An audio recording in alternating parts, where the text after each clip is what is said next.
অতীতের তিক্ত অভিজ্ঞতা ও গোয়েন্দা তথ্যের ভিত্তিতে ১০ মে নয়াপল্টনে বিএনপির সমাবেশের অনুমতির বিষয়ে সিদ্ধান্ত নেবে ডিএমপি, জানালেন ডিএমপির অতিরিক্ত কমিশনার ডক্টর খন্দকার মহিদুদ্দিন।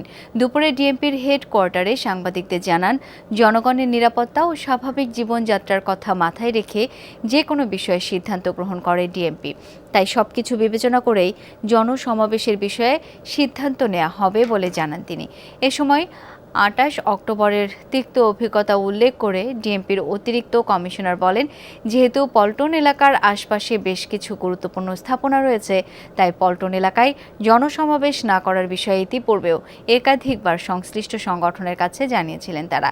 তাই প্রত্যেক রাজনৈতিক দলকে ডিএমপির দেয়া শর্ত মেনে কর্মসূচি পালনে দায়িত্বশীল হওয়ার আহ্বান জানান তিনি।